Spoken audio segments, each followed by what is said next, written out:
ಅಲ್ಲಿ ಒಂದು ಹಾರ್ಮೋನಿಯಂ ಇರುತ್ತೆ, ಒಂದು ತಬಲಾ ಇರುತ್ತೆ, ಅದ್ರ ಜೊತೆಗೆ ಹಾಡ್ತಕ್ಕಂಥ ಕಲಾವಿದರು ಇರ್ತಾರೆ. ಆದರೆ ಇತ್ತೀಚೆಗೆ ಈ ಕರೋಕೆಗಳು ಬಂದ ಮೇಲೆ ಎಲ್ಲ ಭಾಗದಲ್ಲೂ ಕೂಡ ಮೂಲ ಸಂಗೀತ ನಶಿಸಿ ಹೋಗಲಿಕ್ಕೆ ನಾವು ಯಾರೂ ಕೂಡ ಬಿಡಬಾರ್ದು. ಅವುಗಳನ್ನು ನಾವು ಬೆಳೆಸಬೇಕು, ಅವುಗಳನ್ನು ಉಳಿಸ್ಬೇಕು. ಅವಾಗಲೇ ಸಂಗೀತಕ್ಕೆ ಒಂದು ಗೌರವ.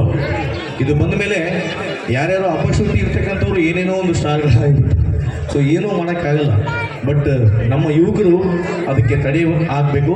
ಒಳ್ಳೆಯ ಕಲಾವಿದರ ಒಂದು ಬೆಳವಣಿಗೆಗೆ ತಾವೆಲ್ಲ ಪಾತ್ರ ಆಗಬೇಕು ಅಂತ ಹೇಳ್ತಾ, ಈ ಒಂದು ಫ್ಲೂಟ್ ಅಂದರೆ ಕೊಳಲು ವಾದನ ನಿಮಗಾಗಿ ನಮ್ಮ ತಂಡದ ಕಲಾವಿದ ಮೊಟ್ಟ ಮೊದಲ ಬಾರಿಗೆ ನಿಮಗೆಲ್ಲರಿಗೂ ಪರಿಚಯ ಮಾಡಿಸ್ಕೊಡ್ತಾ ಇದ್ದೇನೆ.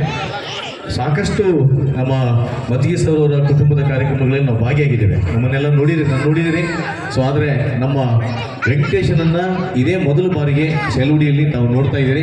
ಸೊ ನಮ್ಮೆಲ್ಲರ ಆಶೀರ್ವಾದ ನಮ್ಗೆ ಯಾವ ರೀತಿ ಇದೆಯೋ ಅದೇ ರೀತಿ ಇವನಿಗೆ ಇರಲಿ ಅಂತ ಹೇಳಿ ಸಂದರ್ಭದಲ್ಲಿ ನಾನು ಕೇಳ್ಕೊಳ್ತಾ, ಜೋರಾದ ಚಪ್ಪಾಳೆಯಿಂದ ಈ ಕಲಾವಿದನ ಕಲೆಯನ್ನು ಸ್ವಾಗತ ಮಾಡ್ಕೋಬೇಕು ಅಂತೇಳಿ ಸಂದರ್ಭದಲ್ಲಿ ನಾನು ನಮ್ಮ ಸೆಲುಡಿಯ ಎಲ್ಲ ಸ್ನೇಹಿತರಲ್ಲಿ ಕೇಳ್ಕೊಳ್ತಾ ಇದ್ದೇನೆ.